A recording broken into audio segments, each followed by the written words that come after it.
Bueno, de todos modos, sí se enteran de que hay tarea. Sí. Bueno, porque no sea que después, no, pues es que no vi que había tarea.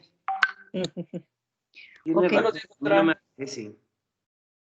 Miren, les alcanzará el tiempo, puse el tiempo del mapa mental para el sábado. ¿Les alcanza el tiempo o se los paso hasta el domingo? Hasta el domingo, por El favor. domingo, Domingo, por favor. por favor. ¿Y el domingo sí hacen tarea? Por favor. Obvio. Doctora. Es que sí Todo deja mucha trabajo. tarea, doctora. Ese día hago todo, doctora. Ese día no tengo internet, doctora. Semestre. ¿El domingo? El sábado. Ah, sí, doctora, sí. Ay, nomás internet de lunes a viernes.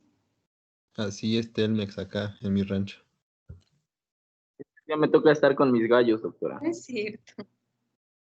¿Tus gallos tienes gallos de pelea o qué? Sí, doctora. Y de No. criadero. No, pues ya están prohibidos los gallos de pelea. Pobres gallos. No, no es cierto, solo los cuido. No tengo de pelea. A su ganado. Ah, bueno, nomás gallitos para comer.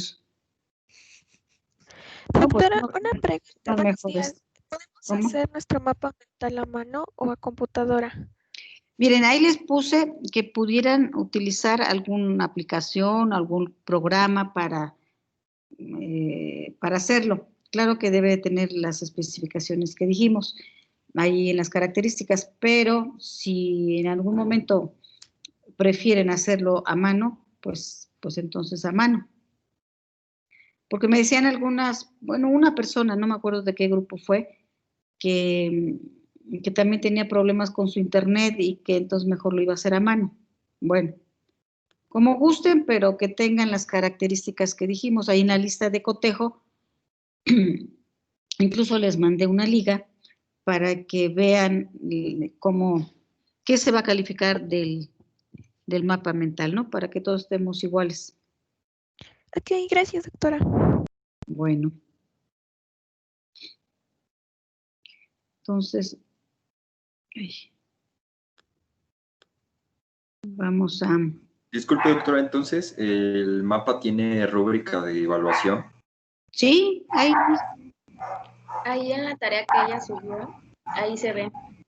Ah, vale, Hay un vale. documento y ahí dice cómo lo tienes que hacer. Gracias. Y no olviden poner la referencia o las referencias, ¿verdad? Porque eso también... no es necesariamente que saquen la información del libro de la doctora Victoria del Castillo. Lo pueden hacer ustedes, son libres de buscar la información en donde más les guste, ¿no? O más le comprendan. Entonces, es libre.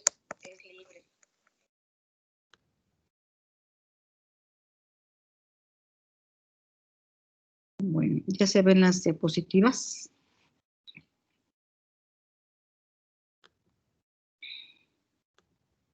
A Sí, ver, ya se ven, doctora. ¿nos quedamos acá? Bueno, en la anterior, pero nada más déjenme.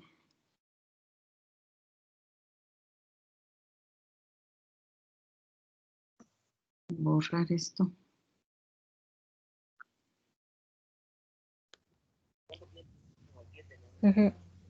Doctora, una pregunta. ¿Ya pasó lista? ¿Cómo? ¿Ya pasó lista? Ya bajé la lista. Es que cuando ya paso las diapositivas ya no veo pantalla y entonces bajo la lista y ya pongo las diapositivas. Ah, pero apenas la bajo. ¿Penitas? Sí. Hasta yo entré como 7. Sí. Ah, Miren, en un momento dado no hay problema, pues a lo mejor tengan varias faltas por cuestiones de que bajo la lista antes de que entren ustedes, pero sí lo importante es que participen, que estudien. ¿De acuerdo? Sí, doctora. Sí, doctora. Sí, porque hay personas que a lo mejor pues no pudieron entrar porque me han escrito que porque se les fue el internet o que se les fue la luz. Vaya, pues hay que, en ese aspecto de las faltas, pues hay que ser un poco tanto flexibles, pero sí que cuando entren, pues entren a participar y a estudiar, ¿no? A aportar conocimientos. Sí, doctora, está bien, gracias. Bueno. Bueno, entonces deseamos que empezamos ya en forma con incluso es el trabajo que les dejé, estructura, función y localización del gen y del cromosoma y claro, de la molécula del ADN. Entonces, nuestras moléculas, sabemos yo, nuestras moléculas de ADN, hay una molécula de ADN por cada célula, ¿no? En cada célula hay una molécula nuclear y otra en las mitocondrias. Ustedes díganme, en las mitocondrias, ¿hay una molécula de ADN o varias moléculas de ADN?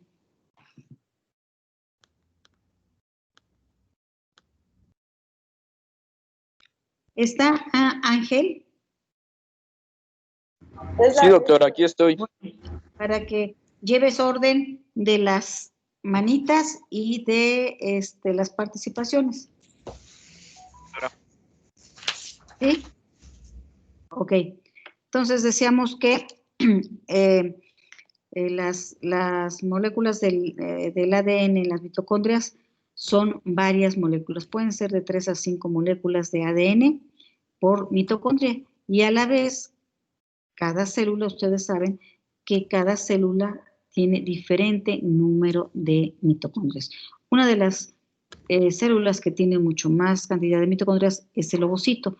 Tal vez es una de las razones por las que en la clonación se necesita un ovocito y claro, la célula somática para dicho proceso.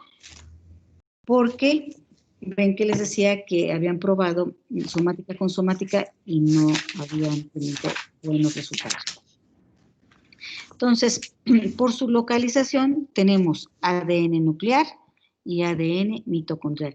Ahorita nos vamos a dedicar nada más al nuclear.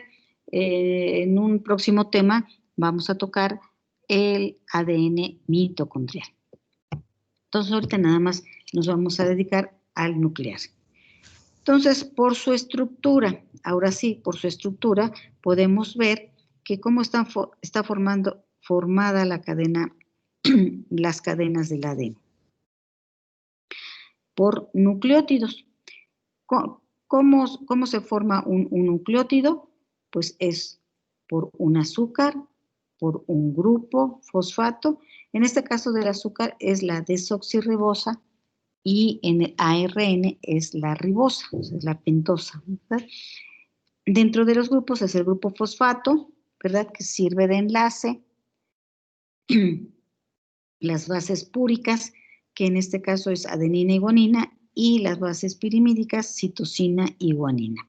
¿Cómo se van a parear o cómo va a ser el principio de complementariedad? Eso se le llama el apareamiento.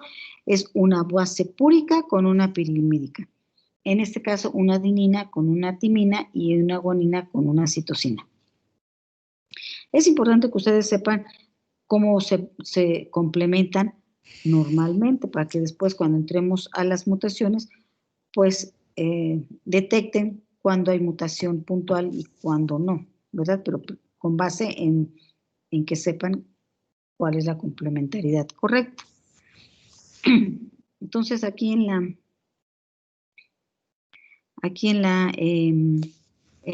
la molécula tenemos una base, en este caso es púrica con 2 anillos y una base pirimídica con un solo anillo.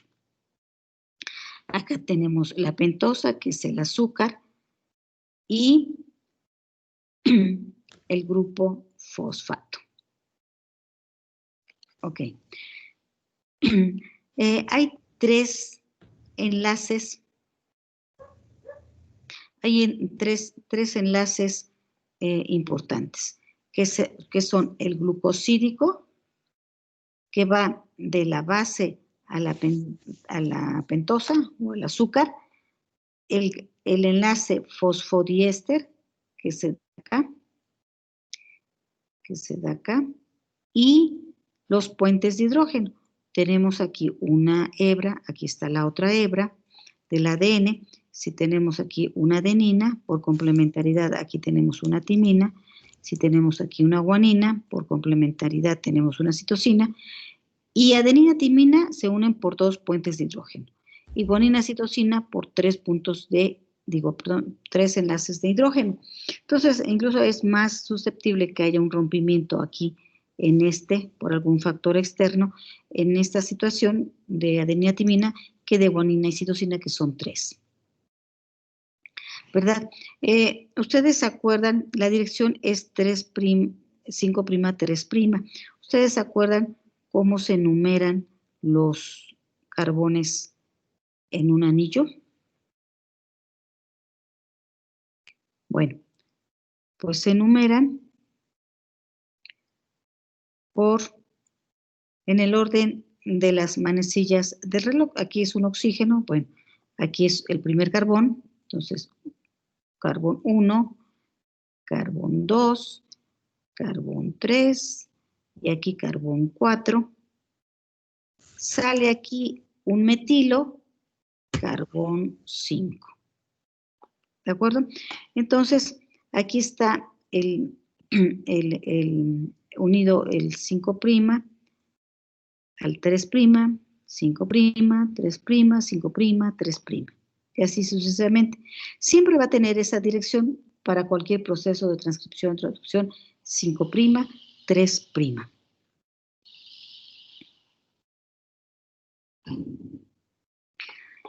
Y de hecho ya estamos entrando a las propiedades del modelo de Watson y Crick, que en 1953 lo proponen, ¿verdad? Y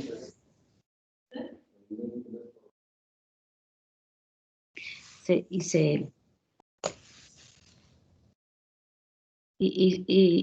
declara como modelo de Watson y Crick. Hay tres estructuras del ADN, el A, el B, que es el que vamos a estar mencionando, que es el modelo de Watson y Crick, y el modelo Z, ¿verdad?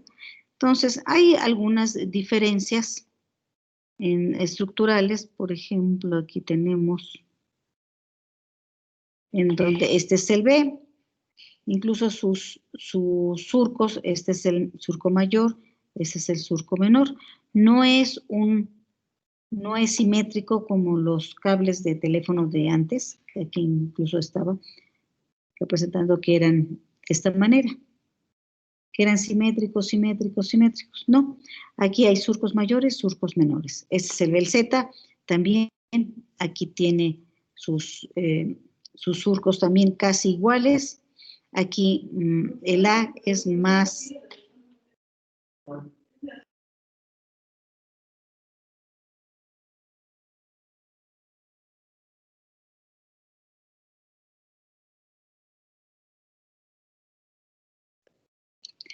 Ya, perdón. Entonces, el Z tiene un movimiento levógiro, o sea, un poquito hacia la izquierda, y el B, que es el que vamos a estar empleando, es el movimiento dextrógeno, o sea, hacia la derecha. Entonces, en algún momento de la célula, los dos modelos existen, están coexistiendo, es la misma molécula, nada más cambia un poquito su estructura, pero la que más permanece más tiempo es la B, y es la que vamos a estar empleando.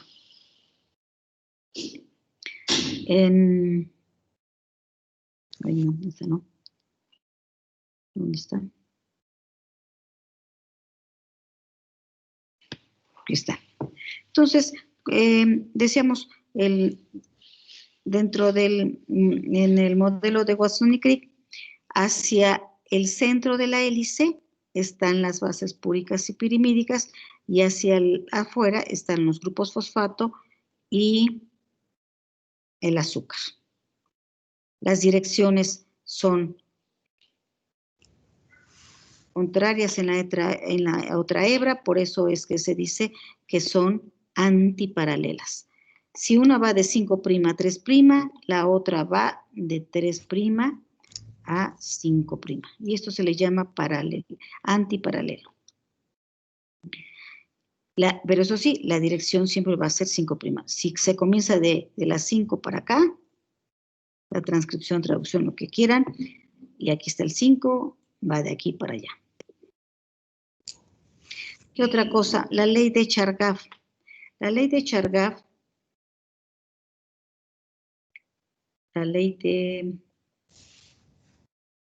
Chargaff, ¿qué dice la ley de Chargaff? Que tienen la molécula tiene la misma cantidad de adeninas que timinas y de guaninas con citosina. Esto, si alguien da un ejemplo, me lo podría dar, ¿no los podría dar? ¿Qué quiere decir esto de la ley de Chargaff?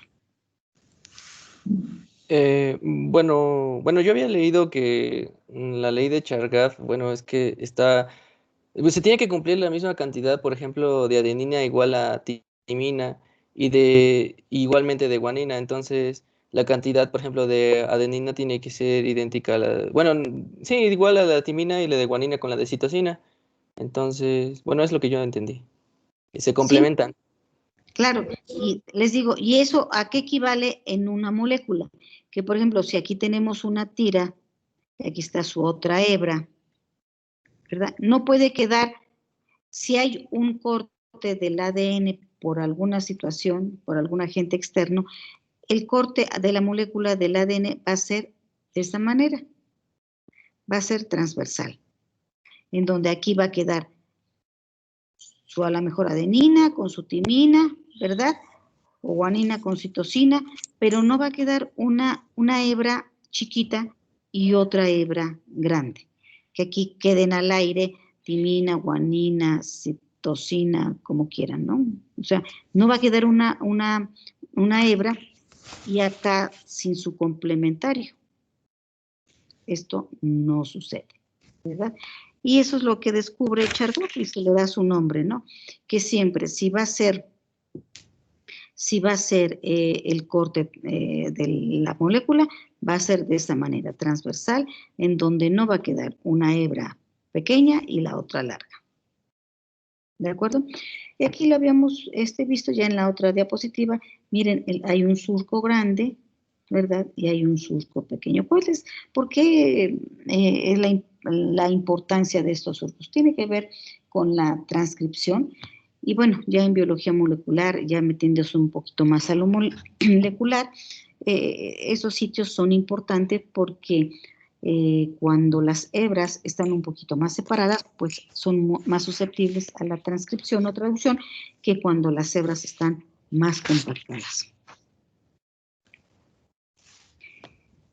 Y bueno, lo que habíamos comentado, y esto es importante, porque, fíjense, dice, la secuenciación de bases de una cadena de nucleótidos determina la cadena complementaria, y eso es obvio, ¿verdad? Si nosotros tenemos esta hebra, que a lo mejor en una muestra, en la escena de un crimen, por ejemplo, que se recabó una pequeña muestra y fue muy pequeña y a lo mejor media destruida y nada más, se logró recolectar una hebra del ADN.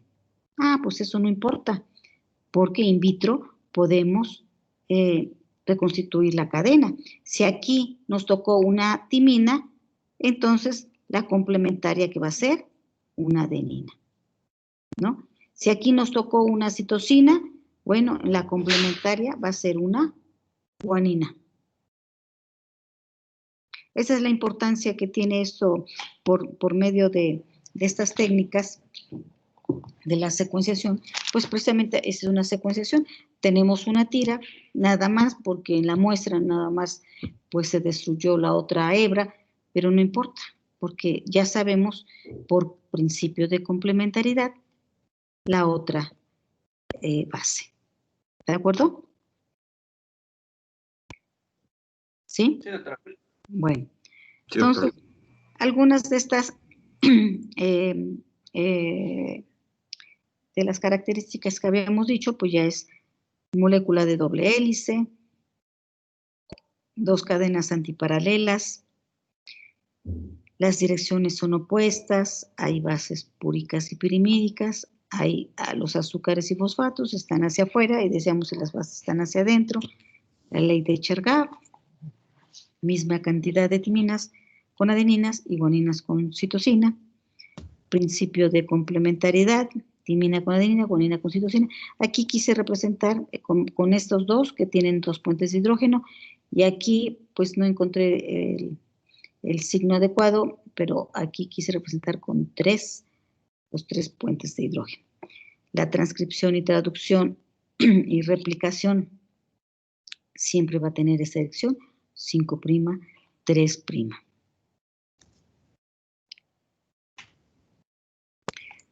Las uniones, hay fosfodiéster, entre nucleótido y nucleótido, fosfodiéster, puentes de hidrógeno y enlace glucosídico. Acuérdense, aquí me faltó el enlace glucosídico. El número de nucleótidos por giro es de 10. La hélice es dextrógira. Hay surcos mayores, anchos y profundos, y menores, angostos y profundos. Y poco profundos. Coexiste con las proteínas estructurales histonas y hay otras no llamadas histonas que también tienen que ver con el empacatamiento del ADN. Acuérdense que la proteína histona, como es la estructura, si no estuviera presente, pues las hebras del ADN estarían como en una madeja de un estambre, pues sueltas, ¿no? Sin una figura, sin una estructura de una hélice. Esa forma de hélice pues la da la proteína histona. Está cargadas negativamente, donde ahí se va a unir la histona.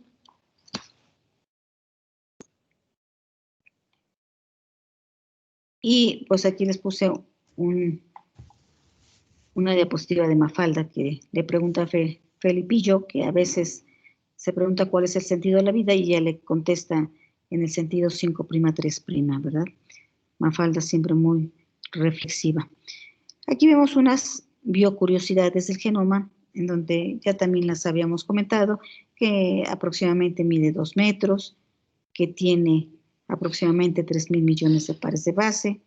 El ser humano tiene aproximadamente de 50 a 70 billones de células, que se tienen 18 a 20.000 genes. Ustedes se acuerdan que en el proyecto Genoma Humano decían que 30.000, y antes de estos años del proyecto Genoma Humano se decía que teníamos 100.000.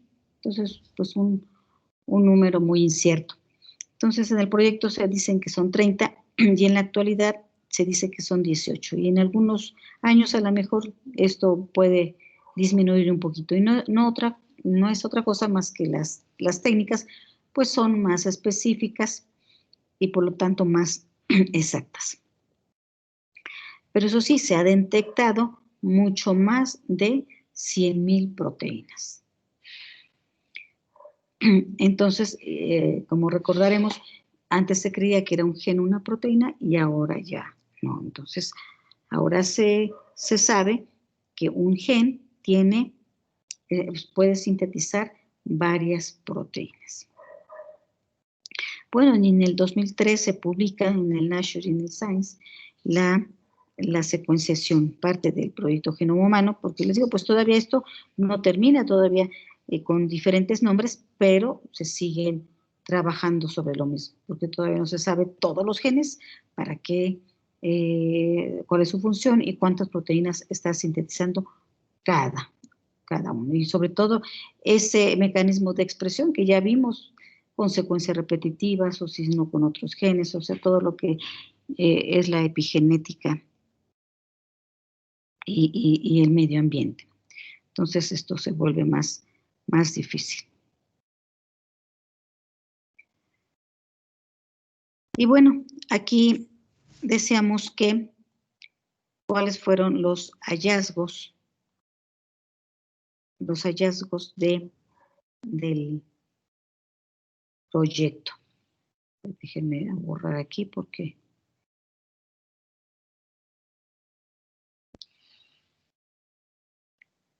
ok. ¿Cuáles son los hallazgos? Pues uno de los hallazgos es que Decíamos, y bien importantes, que dos individuos no relacionados genéticamente, quiere decir que no son familiares, compartimos el 99.9 de secuencias génicas, o sea, de la información.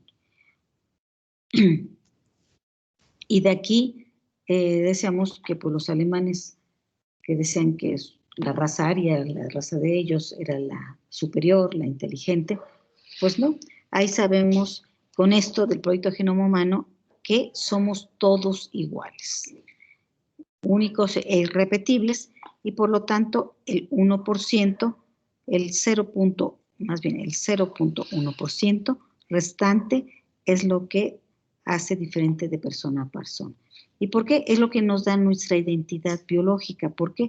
Porque todo lo demás somos iguales. Entonces, pues eso no nos identifica. Entonces, el 0,1%, si lo tenemos diferente, son esas secuencias repetitivas, ¿verdad? Que no son codificantes, pero que pueden estar en la expresión. Y entonces, eso es lo que nos da la identidad. Por eso es que la medicina forense pues ocupa este ADN, porque es lo que no nos hace diferentes.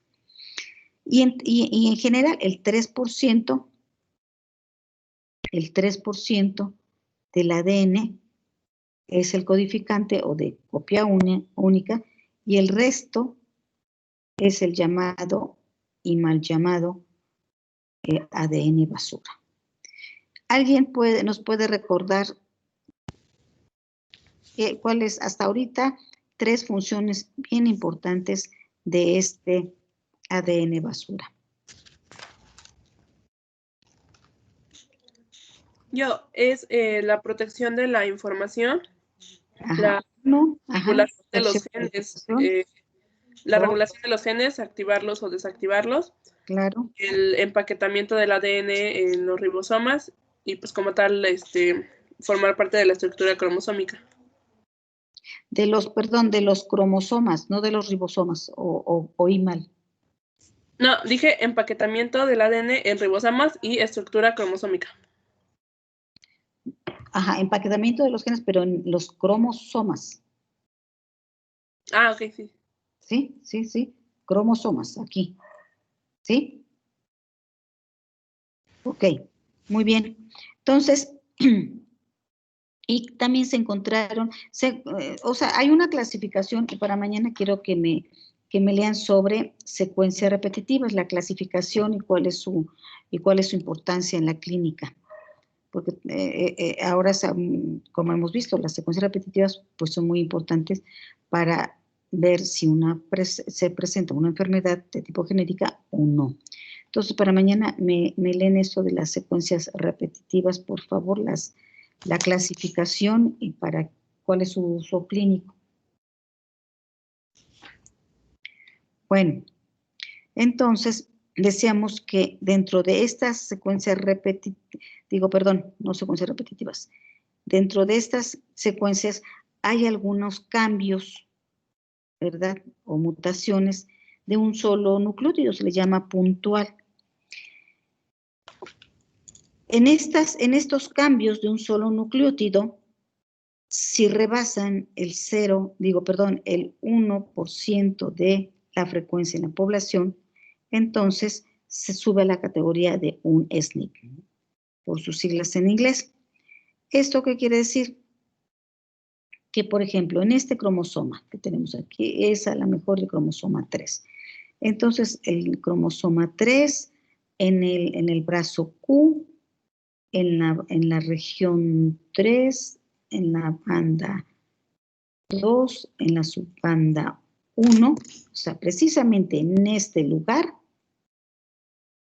hay un cambio. Hay un cambio de adenina por timina.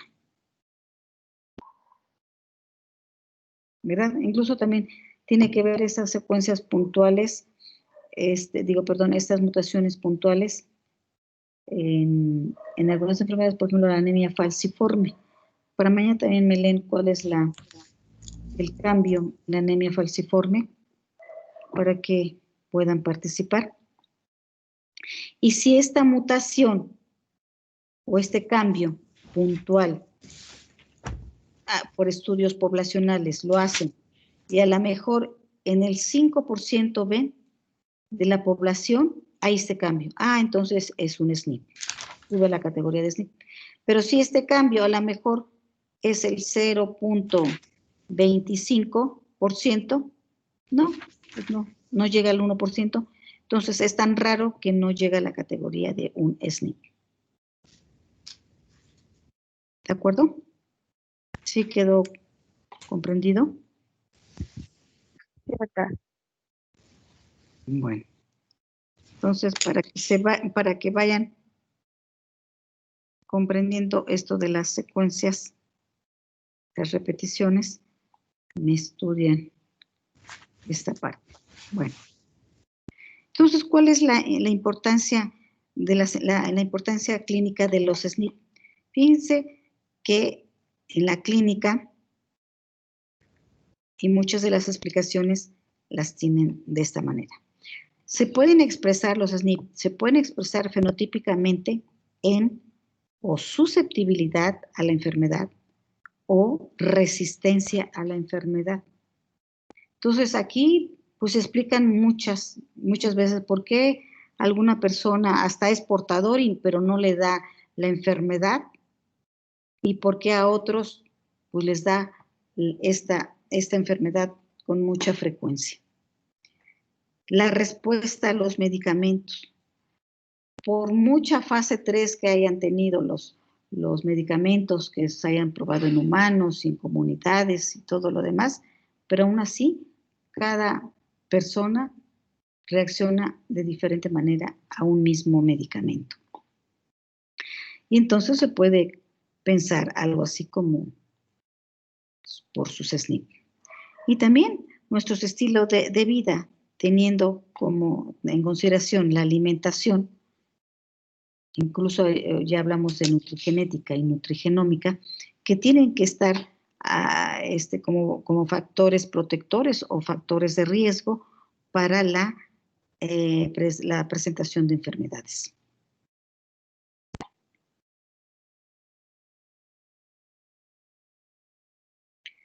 ¿Sí queda claro? Sí, doctora. Sí, doctora. Bueno.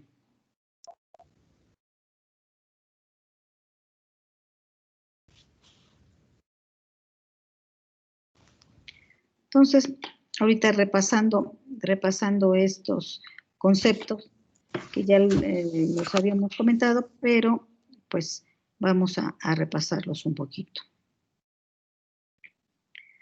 Codononucleótido, ya habíamos comentado, que es la unión de 3, porque así se da la información de 3 en 3, de codón en codón. Y este codón, o este trinucleótido, da un aminoácido. El mapa génico, también lo habíamos ya comentado, en donde es el lugar donde se localizan los genes dentro de los cromosomas. Entonces, decíamos que este mapa génico es característico en cada especie. Por ejemplo, si a lo mejor nosotros tenemos el gen de la fibrilina en un cierto cromosoma, ¿verdad? En el cromosoma 5, por ejemplo, a lo mejor el ratón lo tiene en el cromosoma 1, ¿no? Entonces, es característico en cada especie. Aquí la secuenciación también habíamos comentado, pues en el politogenoma humano le comenzaron a ver en dónde empezaba y dónde terminaba un gen, le dieron nombre, aunque hasta la fecha todavía no se sabe exactamente todos los genes para qué sirven, ¿verdad? Pero en ese momento le dieron su lugar y le dieron nombre. Los cromosomas pues son estructuras proteicas que contienen a los genes. Como se ve aquí en la figura, cada cromátide tiene la molécula, la hélice del ADN, ¿sí? No vayan a creer que una cromátide es una hebra del ADN y la otra cromátide es la otra hebra del ADN, no. O sea, que pensarán que aquí hay una adenina y aquí hay una timina, o aquí hay una guanina, citosina y aquí una guanina. No, esto no es. O sea, como se ve aquí en la imagen, una cromátide tiene aquí la hélice y la otra cromátide también tiene la hélice. Ok. Cariotipo, pues no es otra cosa más que el número característico de cromosomas de cada especie. Y aquí vemos una metafase, la célula se cultivó y llegó hasta metafase. Y aquí se pueden ver los cromosomas, se pueden contar y podemos ver si alguna estructura está alterada. Claro, esto se tiene que hacer con bandas G, para que se puedan ver las alteraciones estructurales. Y aquí podemos ver las numéricas.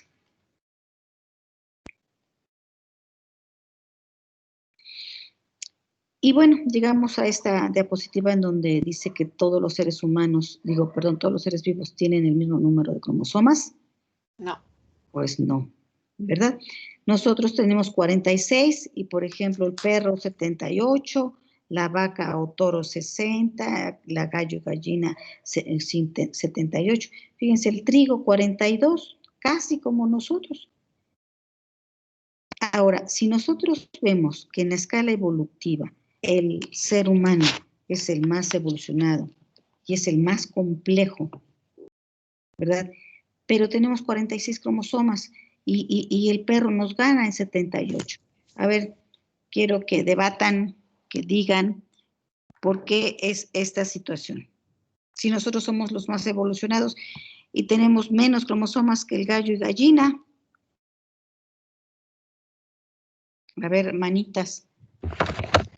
Podría ser porque, bueno, pues, tengo la idea de que como tal, por ejemplo, comparado con la vida de una gallina, digamos que viva, no sé, unos 15 años, y nosotros vivimos unos 70 en promedio, y pues ellas, obviamente, a lo mejor sí estamos evolucionados en pensamiento, ¿no? Y en tecnología, pero ellos como tal, como tienen una vida más corta, pues van intercalando más genes. Bueno, no sé, esa es mi idea. Primero preséntense por su nombre porque... Perdón. Sí, doctora. Montalbán Méndez, Silvia Aico. ¿Sandra? No. Montalbán Méndez, Silvia Aico.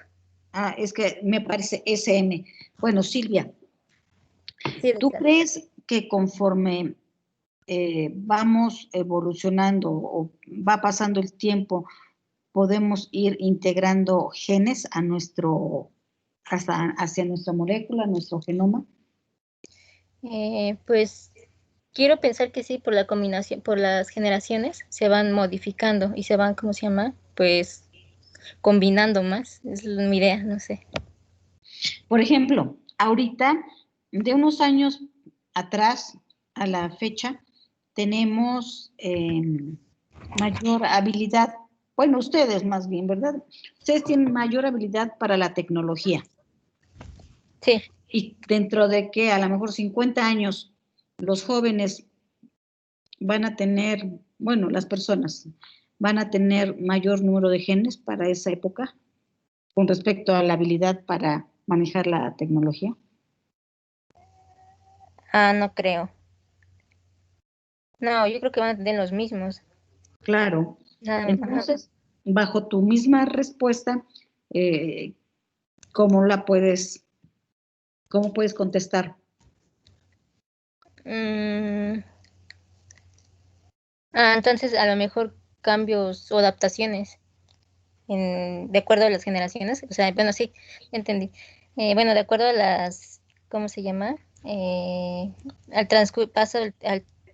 Al paso del tiempo se van adaptando a mayores circunstancias. Y no sé. No, es que bueno, a ver, espera tantito. Silvia, qué bueno que marcas todos esos porque en algún momento íbamos a decirlo. Sí, doctora.